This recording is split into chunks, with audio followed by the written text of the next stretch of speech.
The tea room opens, but one guest changes everything.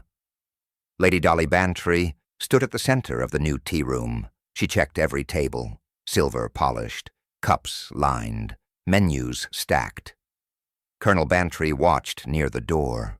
He nodded, calm, letting her shine. The bell on the door jingled. The Reverend Clement entered, tall, distracted. Beside him, Griselda swept in with her bright energy. She praised the flowers. She praised the lace cloths. Her voice carried across the room. Dr. Haydock followed. He was solid, steady. His eyes scanned the tables, already checking faces as if for symptoms. Then Inspector Slack appeared, grim, careful. He ordered tea with no fuss and took a seat at the edge. His eyes moved over the room, not missing much. At the counter, Mrs. Finch arranged menus. Her hands worked fast, steady from years at her stationery shop. She checked every line, every price, neat, precise. Kitty Bell moved between tables, efficient, silent. She adjusted a spoon, then checked the urn. Nothing escaped her eye. Morty Lake entered from the kitchen. She carried a tray. Her hands trembled. A spoon clinked against china. She set the tray down too hard. Kitty's voice cut sharp. "Careful." Morty nodded, biting her lip. The doorbell jingled again. Conversation softened. Mr. Oswald Pritchard walked in, 60, prosperous. The air shifted. His presence carried weight. He looked around the room, noticed every face. His eyes lingered on Dolly, then on Calthorpe, who had just entered from the side. A flicker passed between them. Cold. Pritchard's voice carried. "I'll have the alcove," he said. The words were not a request. They were a claim. The alcove stood by the window, small, private. Dolly hesitated. Her smile tightened. "Of course, Mr. Pritchard," she said.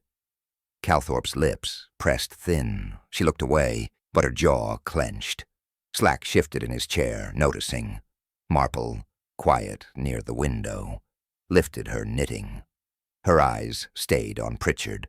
Colonel Bantry kept his face neutral, but his hand moved behind his back, tapping once against the doorframe, a sign, a habit. Marple caught it. Mrs. Finch wrote something quickly on her pad, a till entry. Time stamped, recorded, her face calm, her hands faster than usual. Morty picked up the tray again. She nearly dropped a fork. Her apron strings shook in her fingers. Pritchard strode toward the alcove. People stepped aside. He did not thank them. He moved as if it was his right. The air in the tea room thickened. Every table felt the shift. Dolly kept smiling, but her breath caught. Kitty Bell's eyes narrowed. Slack's hand rested near his pocket notebook. Haydock leaned back, studying Pritchard with steady eyes. Marple's needles clicked once, then paused. No one spoke, not for a moment. Only the scrape of Pritchard's chair as he sat in the alcove. He spread his napkin, looked straight at Calthorpe, and said loudly, "Privacy, madam, is what I require, and it begins now." Privacy hides more than polite conversation. Mr. Pritchard leaned back in his chair. He tapped the table once. Sharp, impatient. "Tea," he called. 2 sugars, none of that granulated, proper lumps, and a slice of the lemon sponge. Morty hurried forward. Her notepad shook in her hand. "Yes, sir," she whispered. Her eyes darted to Kitty Bell. Kitty gave a short nod. "Go on, serve him." Morty scurried to the kitchen. Her shoes squeaked on the floor. Miss Marple watched from her corner. Her needles clicked. Her eyes stayed on Pritchard. She remembered church fates. She remembered his habit. Always lemon, never sugar. She thought, why change now? Colonel Bantry shifted by the door. He adjusted his tie. Slack noticed. Haydock noticed. But Dolly forced a smile and poured tea for another guest. The door jingled again. A late arrival. Mrs. Hilda Calthorpe stepped inside. Treasurer, strict, eyes sharp as steel. She spotted Pritchard instantly. Her body stiffened, her lips pressed thin. She did not greet him. She moved slowly toward the counter. Pritchard's voice cut through the room. "Mrs. Calthorpe, join me." Every head turned. Morty reappeared with the tray. Her hand trembled as she set it down. Sugar lumps, sponge cake, teacup. Pritchard ignored her. His eyes locked on Calthorpe. She froze near Mrs. Finch. Finch shuffled her papers nervously. She glanced between them, uneasy. Inspector Slack leaned forward, his teacup untouched. His pencil scratched notes. He muttered under his breath. Marple did not move. Her hands kept knitting. But her eyes did not leave Calthorpe's face. Calthorpe finally walked to the alcove. Her steps slow, measured. The scrape of her shoes echoed louder than it should have. She stopped at the table. Her hands gripped her handbag tight, her knuckles white. Pritchard gestured to the empty chair. "Sit." Silence stretched. The whole room leaned closer, without moving. Dolly's smile faltered. Griselda bit her lip, eyes bright. The Reverend shifted uncomfortably. Morty retreated, clutching her apron, her eyes wide. Pritchard stirred his tea. The spoon clinked against the china. He raised it, then set it down, untouched. He leaned forward, his voice low but carrying. "We must discuss the accounts." Calthorpe's face drained of color. She sat stiffly, not touching her tea. Her lips parted, but no words came. Miss Marple's needles stopped. She had seen that shade before. Not fear of insult, not fear of gossip, the deeper fear, the fear of exposure. Haydock cleared his throat, uneasy. Slack's eyes narrowed. Dolly busied herself with flowers that didn't need arranging. Calthorpe forced a breath. "Not here," she whispered. But Pritchard smiled coldly. "Here is perfect." Calthorpe's hands shook as Pritchard said louder, "The financial accounts must be discussed, and today. A treasurer's secret cannot stay hidden." Mr. Pritchard leaned across the alcove table. His finger tapped once on the ledger sheet he pulled from his case. "You think no one notices small numbers missing? I notice." Mrs. Calthorpe sat stiff, her lips thin, her hands clasped tight around her handbag. She said nothing. Pritchard continued. 3 shillings one week, 4 the next, always in the same column, always in your handwriting. Her voice came sharp. "Temporary adjustments. No theft, no dishonesty. Money always replaced." He shook his head. "Not replaced. Hidden. And I have copies." He tapped the paper again. Her jaw clenched. Her eyes darted once toward Dolly across the room.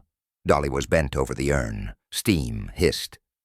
She muttered to Kitty, "The valve sticks again."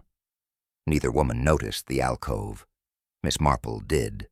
She paused her knitting. She tilted her head slightly, her eyes on Calthorpe's pale hands. Colonel Bantry shifted his stance at the door. Slack wrote another note in his small pad. Haydock stared at the alcove with open concern. Calthorpe leaned forward, her voice low but shaking. "You will ruin everything. Years of service, years of trust." Pritchard smiled faintly. "You ruined yourself. I only bring it to light. You pay it back now. Or tomorrow every committee hears the truth." She swallowed hard. "I cannot repay today. Then tomorrow you face disgrace." He said it flat, like a sentence. Her breath came sharp. Her chest rose and fell quickly. Her hands trembled on the bag. She whispered, "Please." "Not here." Pritchard's spoon scraped in the cup. He let it clink loudly. Eyes around the room flicked toward him. Slack lifted his chin. Marple's needles clicked once more. She never looked away. Calthorpe's voice rose, her words sharp now. "You overstep. These are lies. Nothing will come of them." Pritchard laughed quietly. "Denial suits you, but paper does not lie." He held up the page. columns, figures, signatures. Her eyes widened, her face drained white. She reached across the table. "Give me that." He pulled the page back. "Number not until repayment, not until honesty." Her voice cracked. "You think you are untouchable. You are not." The urn hissed louder. Dolly called Kitty to fetch Morty. Morty rushed past, tray in hand, nearly colliding with a chair. The distraction pulled eyes away for a moment. But in the alcove, voices sharpened. Pritchard's words cut. Calthorpe's answers shook. Haydock set his cup down firmly. Griselda whispered to the Reverend, "This will end badly." The scrape of a chair cut through the chatter, wood against floor, loud, sharp. Pritchard's voice thundered, "You will face this now." Calthorpe half rose, trembling, her breath uneven, her face frozen in fear. The chair tipped further, voices clashing, the quarrel rising toward something dangerous, too dangerous to stop. The sound of china breaking ends the argument. The alcove shook with voices. Pritchard's hand slammed the table. Calthorpe's voice cracked, rising higher. Then it came, a sharp crash, porcelain breaking. The cup struck the floor. The chair scraped back, hard. Morty froze, tray in her hands. She saw it. Pritchard's body leaned forward, his face twisted. Then he slumped sideways. The tray slipped from her grip. Her scream pierced the air. Dolly dropped the urn lever. Hot steam hissed into nothing. She turned, pale, gasping. Colonel Bantry moved first. He shoved the screen aside. "Good God," he muttered. Pritchard was down. The chair overturned. His body crumpled on the floor. A puddle of tea spread beneath broken china. A spoon rolled away. Calthorpe stood stiff, her hands shaking. Her lips moved, but no sound came. Dr. Haydock rushed forward. He knelt. He pressed fingers to Pritchard's neck. His eyes narrowed. He checked again. His face hardened. "Nothing," he said. Not breathing, no pulse. Gasps filled the room. Griselda clutched her husband's arm. The Reverend whispered a prayer. Morty backed away, hands over her face. Inspector Slack's chair scraped back. He stood tall, his jaw set. He pushed past Dolly and Bantry. His eyes scanned the body, the table, the floor. He raised one hand. "No one leaves," he said, his voice cold, firm. The room fell silent. Colonel Bantry straightened, his soldier's habit alive again. He helped Haydock lift the body slightly. But Haydock shook his head. "It's over," he said. "The man is gone." Calthorpe whispered, "No, it cannot be." Her face, white as paper. She gripped the chair to keep steady. Dolly pressed her hands to her mouth, her eyes wide with shock. "This is a tea room," she whispered. "Not this, not here." Slack stepped into the alcove. He crouched low, his eyes fixed on the scattered service, the sugar tongs near the saucer, the sponge untouched, the tea ring staining the cup. Marple did not move from her seat.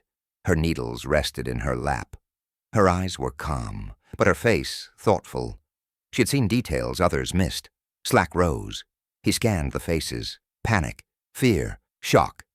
He drew out his notebook. He spoke slowly, clear, final.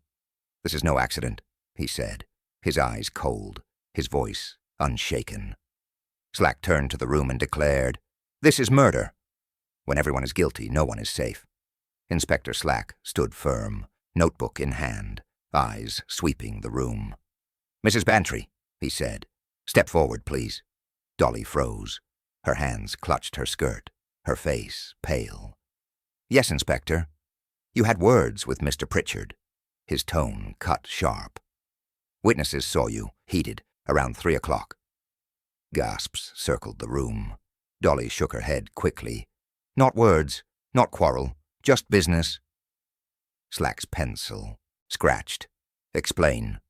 Dolly looked at Colonel Bantry. He nodded once. She spoke, voice trembling. Mr. Pritchard raised rent. He wanted more from our charity.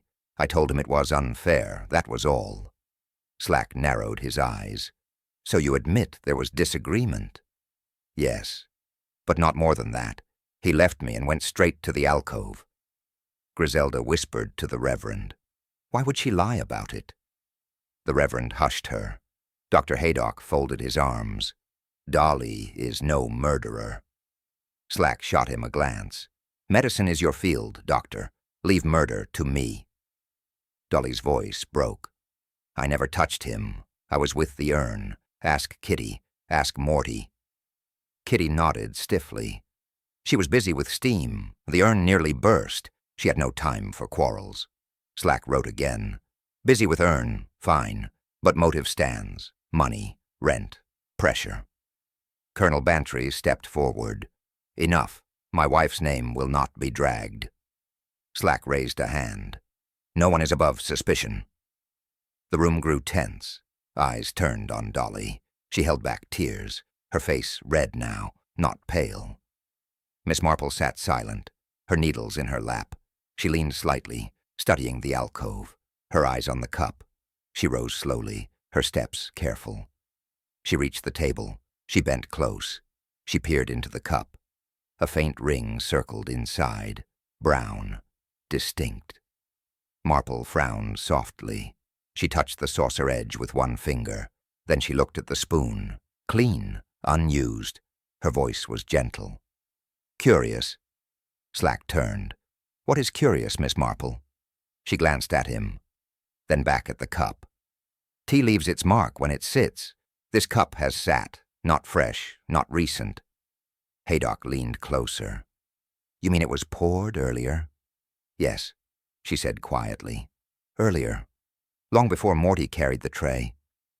Calthorpe looked away quickly. Finch adjusted her spectacles nervously. Kitty stiffened near the counter. Marple's eyes stayed calm, her words soft. He did not drink this when it was served. The room went silent as Marple's voice carried, breaking the inspector's certainty with quiet suspicion. Numbers tell lies, too. Inspector Slack stood behind the counter.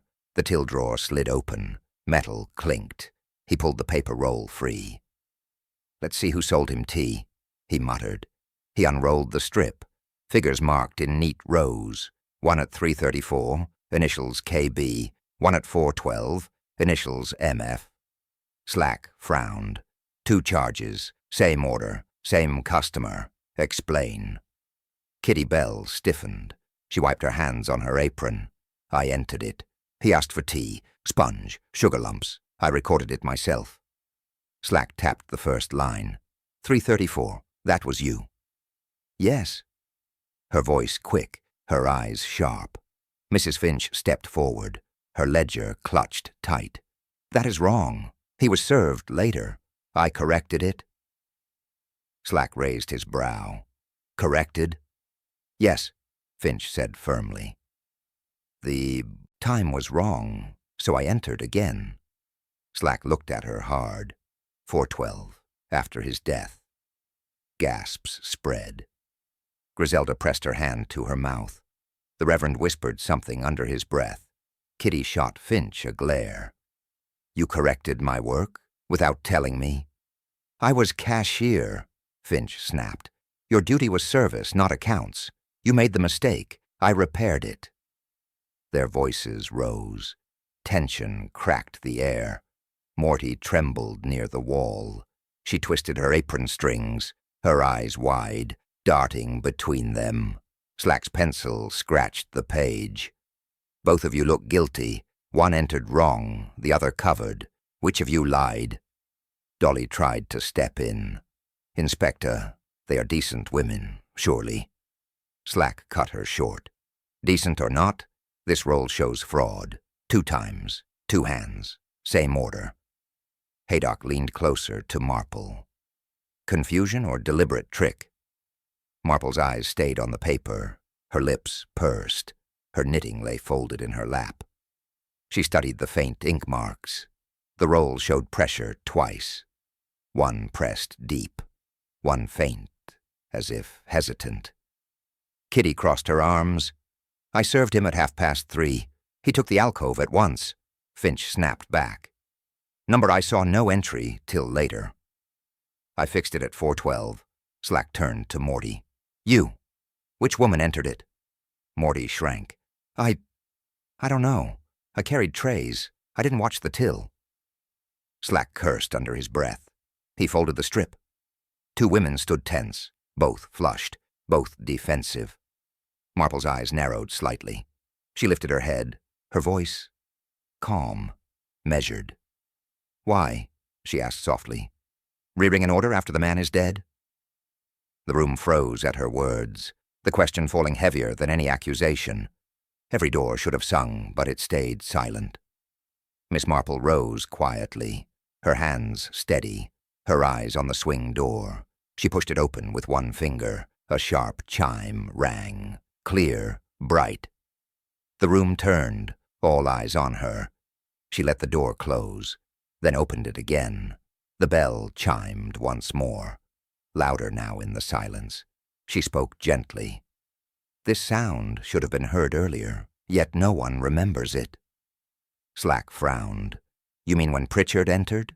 No, Marple said. When he fell, when the quarrel ended, no bell, no movement through this door. Griselda glanced at the Reverend. Did you hear it? He shook his head slowly. Number I would have noticed. Dr. Haydock crossed his arms. Nor I. I was watching the alcove. Dolly pressed her lips tight. I heard Morty scream, but no bell before it. Morty twisted her apron. I never touched the door then. I swear Kitty spoke quickly. No one used this entrance. I was here. I would have heard. Marple's eyes lingered on Kitty, then on Finch. Both avoided her gaze. Slack tapped his pencil on his pad. Strange. A door that always sings suddenly fell silent. Colonel Bantry stepped forward. Could the sound have been missed amid all the noise? Marple shook her head. Not likely. Bells cut through chatter. That is their purpose. The Reverend muttered. So if no bell, then someone used another way. Marple nodded faintly. The back door. Gasps spread. Finch gripped her ledger tighter. Kitty paled slightly. Slack narrowed his eyes. Back door was bolted. Perhaps earlier, Marple said, but not when it mattered. Slack motioned to Morty. Show me. Morty hesitated. She let him pass the counter, through the narrow passage, toward the rear door. The crowd followed close, tension thick, footsteps heavy. Morty pointed. There, always bolted, but not today. Slack crouched. He touched the latch. His fingers came away greasy, shiny. He sniffed them. Oil. Recently done, he muttered. Very recent. He rattled the door. Silent.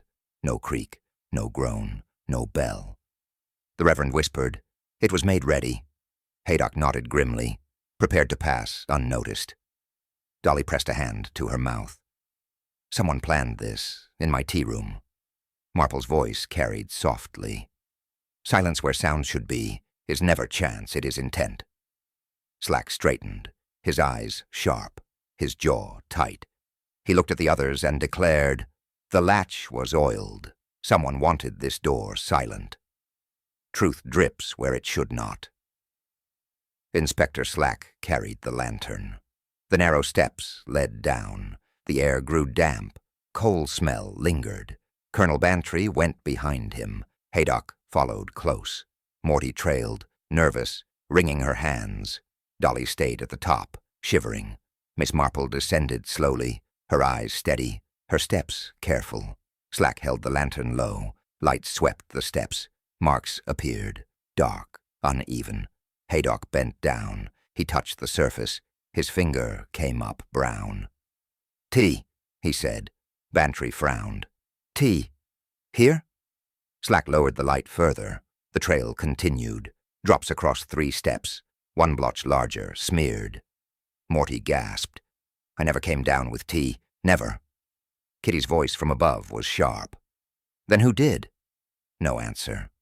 Only the echo of their breathing. They moved deeper. The floor rough with coal dust. Footprints crossed the grit. One deep, dragging mark near the wall. Slack crouched. He traced it with his finger. Not steady walking. Something heavy pulled. Bantry said grimly, "A body." Haydock's voice was flat. "Fits the shape. Shoulder drag." Morty covered her mouth, her eyes filled with tears. He didn't die at the table. Slack cut her short. "Quiet. Let us see all first." The lantern swayed. The beam struck the bottom wall. There it was, a small streak, dark, red. Haydock knelt fast. He touched it with a cloth, damp still. He held it up. Blood, no mistake. Bantry stiffened, his jaw clenched. Then he fell here, not above. Marple had not spoken yet. She stood slightly apart, her eyes tracing every mark, her lips pressed thin. Slack snapped his notebook shut. So the scene was staged. He fell, he bled, then moved. Tea poured later to mislead. Haydock nodded. The head wound matches a fall. Stairs, not poison. Morty whispered, "But why move him?" Marple answered softly, "To hide panic, to control the story. A man dying in the cellar, too many questions. A man dying with tea. Simpler, respectable." Silence followed. Even Slack said nothing. Dolly's voice floated down from the top, her tone shaken. "My tea room, used for this." Bantry looked up at her, his voice low. "Not your fault, Dolly. Someone planned it." Marple finally stepped forward. Her hand brushed the tea stain on the step. Her eyes heavy with thought. She whispered, words steady. "He died here, not at the table." The sound of her voice hung in the cellar, colder than the stone itself. Every movement leaves a mark. Slack led them back up the cellar stairs, faces pale, silence heavy. Dolly broke it first, her voice uncertain. "There was a trolley. We used it earlier, for urns, for trays too heavy." Slack turned sharply. "Where is it now?" Kitty pointed to the side passage, stored there, against the wall. They moved together. The trolley stood waiting, wheels dark with dust, wood worn smooth at the handles. Slack bent low. One wheel scraped, the other left a faint groove. "Dragged something heavy?" he muttered. Haydock agreed. "Body weight, not dishes. The grooves match." Dolly wrung her hands. "I thought only urns went on it, nothing else." Morty spoke suddenly. Her voice shook. "I cleaned it earlier, wiped quickly. Miss Bell told me to. I thought it odd." Kitty bristled. "You are clumsy, girl. I asked you to keep it neat, nothing more." Slack's eyes narrowed. "Neat. Or covered?" Kitty's face flushed. She said nothing. Marple moved closer. Her fingers brushed the rim. A faint stain marked the side. Brown. Sticky. "Tea," she said softly. "Spilled while moving, not from cups, from a pot carried loose." Slack straightened. So he was dragged here, placed on this, moved out. Bantry asked, "Through which way?" The front was too crowded. Marple's eyes turned to the back. The oiled latch, silent door, the path chosen. They followed. The door loomed. Light caught the frame. Something hung from the edge, small, pale. Haydock leaned close. A thread. Lace. Morty gasped. "I saw lace before, on a shawl. I swear I did." Slack plucked it free. He held it between thumb and finger. Fine. White. "Not coal dust, not kitchen rag. Belongs to clothing." Marple spoke softly. "A shawl was washed today. I noticed the damp fabric, the faint mark of tea." Dolly hesitated. "Yes. I found it drying in the scullery. It smelled faintly. I thought, nothing." Slack's face hardened. Someone used the trolley. Someone wrapped him. Someone cleaned quick. But forgot this. Marple's eyes lingered on the splinter, her voice almost kind. "Every plan leaves one flaw, one thread." The lace clung to Slack's fingers, proof that the body's journey had been hidden, but not perfectly. Old grudges cast long shadows. The villagers whispered. Low voices spread from table to table. Everyone spoke of Kitty Bell. Mrs. Finch leaned close to Dolly. "You remember, don't you? Her husband worked at the grocer's once, promotion promised. Pritchard blocked it." Dolly blinked. Yes. He called him unreliable. Kitty never forgave. The Reverend frowned. Heard the same years ago. The man left the shop. Never worked steady again. Griselda added, "Kitty carried that bitterness. Anyone could see it." Kitty stiffened. She had heard. Her face red. Her voice sharp. "Idle gossip. Old lies. My husband had no head for business. Pritchard only spoke truth." Slack's pencil moved quickly. His eyes narrowed. "Yet you worked here today, and he sat in your section. Did you not resent serving him?" Kitty glared. "I served him as any customer, nothing more." Morty twisted her apron, her voice small. "She was cross with him, always. She muttered when he entered. I heard her say, 'Not him again.'" Kitty turned on her. "You silly girl. I mutter at everyone. You hear what you wish." Slack snapped his notebook shut. "Enough. You had motive. Clear. Long-standing grudge. Everyone here knows it." Haydock interjected. "Motive alone is not proof, Inspector." Slack growled. "Perhaps. But motive and access? Strong combination." Dolly shook her head firmly. "Kitty has worked for me faithfully. I cannot believe she'd do this." Slack's voice cut back. "Belief is not fact.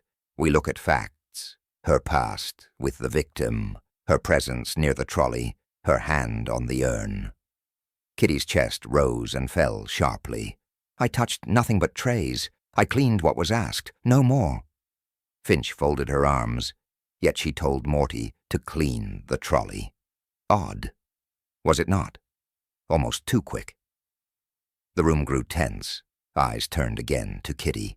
She stood rigid, her lips pressed tight, her eyes burned with anger. Morty whispered, "I was only doing as told, but yes. She hurried me."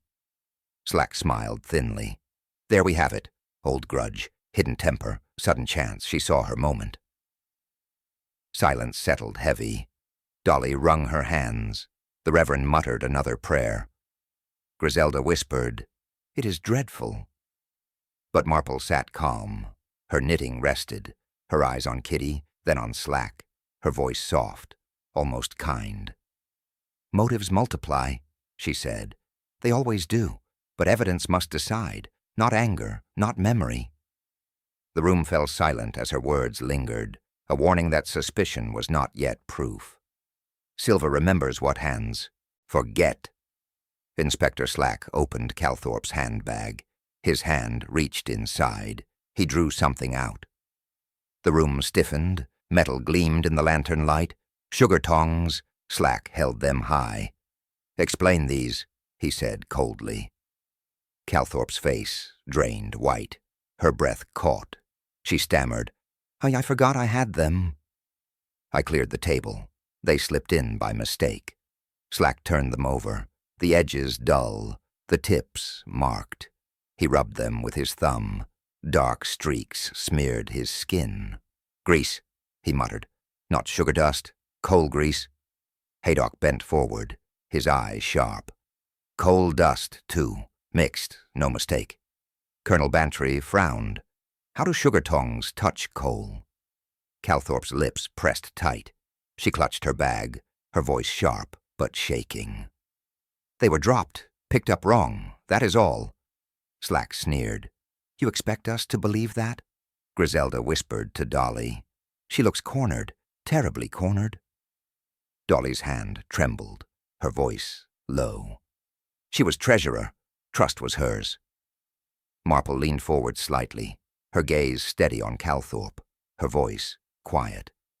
"Tongs do not wander into handbags by chance." Calthorpe glared. "You accuse me, old woman?" Marple did not flinch. "I observe, that is all." Slack slammed the tongs on the table. "They were used, not for sugar, for moving, for leverage." Bantry muttered, or for dragging cloth, or lifting weight. Slack snapped his notebook shut. You are hiding something, Mrs. Calthorpe, and you know it. Her hands shook. Her eyes darted to the floor. I was upset. I wasn't thinking clearly. I only wanted to tidy, that is all. Morty stood near the wall. She bit her lip. Her chest rose fast. Her eyes brimmed. Kitty hissed, "Quiet, girl." Morty shook her head. Her voice burst out. "She made me lie." The room froze. Every head turned. Morty's face flushed red. Her hands clenched her apron. Her words shattered the silence, pointing straight at Calthorpe with sudden force. The quietest see the most. Morty shook where she stood. Her hands twisted the apron strings. Her voice cracked. "She told me to lie." Slack stepped forward. "Who?" Morty swallowed hard. "Mrs. Calthorpe. She told me to say Mr. Pritchard asked for sugar. He never did. She made me say it." Gasps spread through the room. Finch pressed a hand to her chest. Kitty's eyes widened. Dolly whispered, "Dear Lord." Calthorpe snapped back. "Stupid girl, you misheard. I said no such thing." Morty shook harder. Her eyes filled with tears. "Number, you pulled me aside. You said, 'Tell them sugar, not lemon.' I remember every word." Slack scribbled quickly, his jaw tight. So the tea was staged, the habit reversed, a false picture. Haydock leaned closer to Morty. "Why keep this back until now?" Her voice broke. "I was afraid. She warned me, said I would lose my place, said I would be blamed if I spoke." Kitty muttered under her breath. Bullied into silence, poor girl. Morty wiped her eyes. I tried not to think of it, but when I saw the tongs, I knew I couldn't hold it anymore.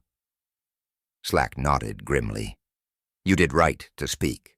Lies rot evidence. Truth saves it." Morty hesitated. Her eyes darted to the trolley. Her lips pressed tight. Marple saw the look. "Something else, child?" Morty hesitated again, then nodded quickly. "Yes, the trolley. Earlier today. I saw lace caught in the wheel. White thread. I thought it was nothing. I should have said. I didn't." Slack stiffened. "You saw it then?" "Yes, before the quarrel. Before the fall. It was there, hanging loose. I was too afraid to speak." Bantry muttered, "So the shawl wrapped him." It brushed the wood, left its mark. Haydock's voice was firm. "And she washed it later, but not well enough." Calthorpe's face turned pale. Her lips trembled. "You twist the girl's words. She imagines things." Morty's voice rang out louder. "Number, I saw it. I know what I saw. You told me to lie. You told me to hide." Slack slammed his notebook shut. "Enough. Her word damns you more than your excuses." Silence fell heavy again. All eyes on Calthorpe. She sat rigid, her breath uneven. Her hands clenched her bag. Marple stepped toward Morty, her touch gentle on the girl's arm, her voice low. "You have been brave. You have said what others feared." Morty sniffed, nodding quickly.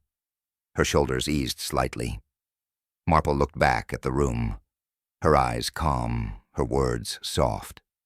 "Now the pattern is clear."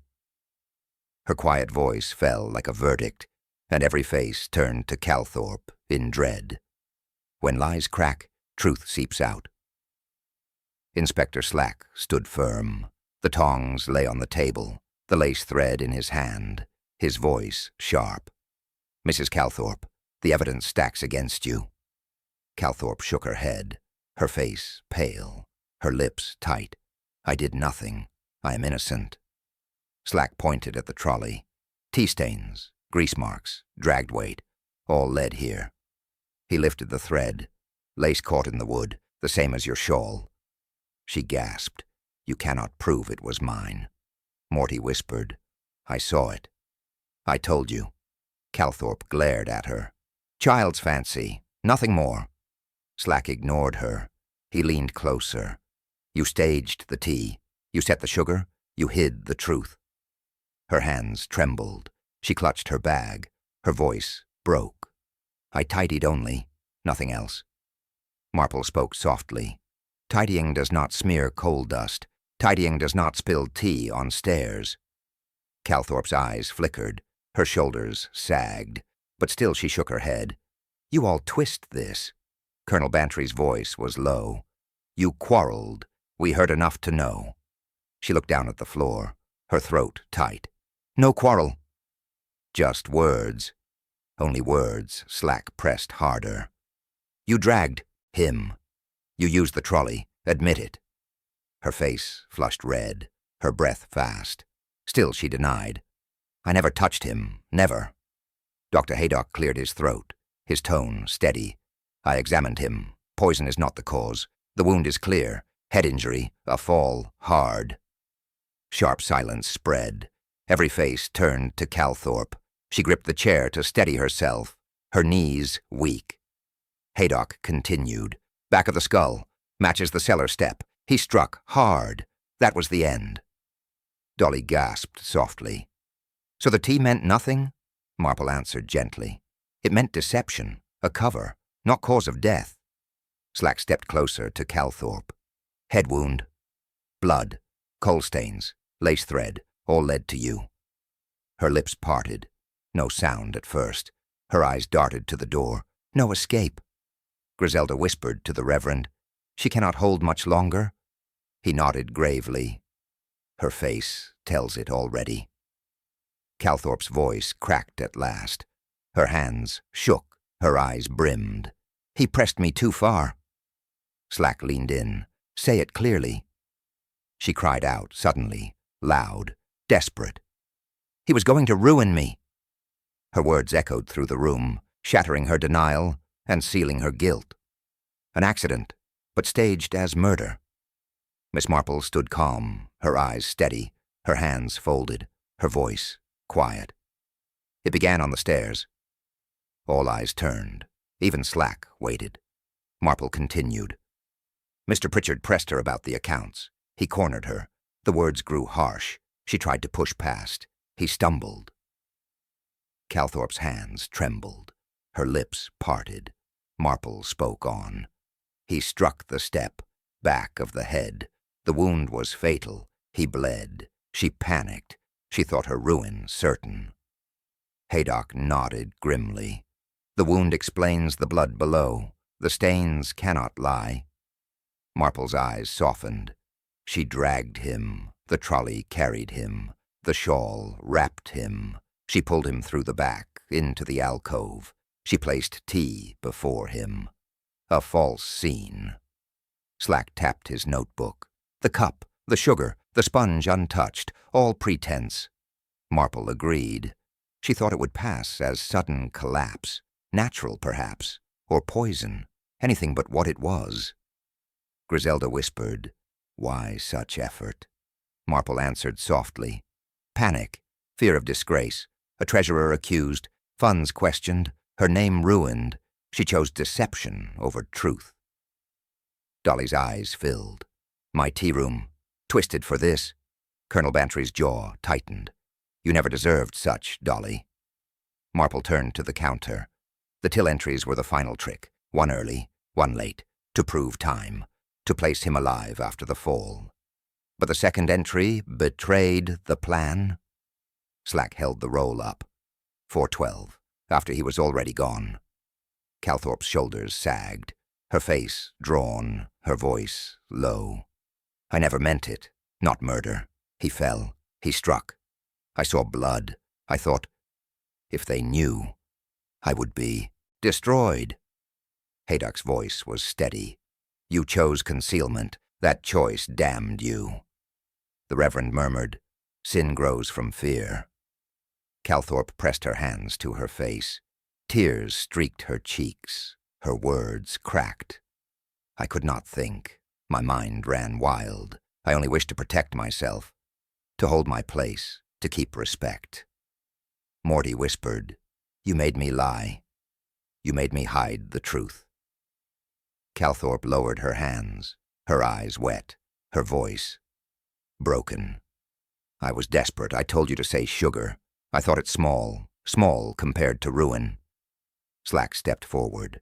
Small or not, the law will see it otherwise. Marple's gaze lingered on Calthorpe. Her tone was kind, but firm. You staged a death to look different. You fooled some. But truth leaves threads, and those threads pulled back to you. Calthorpe swayed, her breath shallow. She whispered, words barely clear.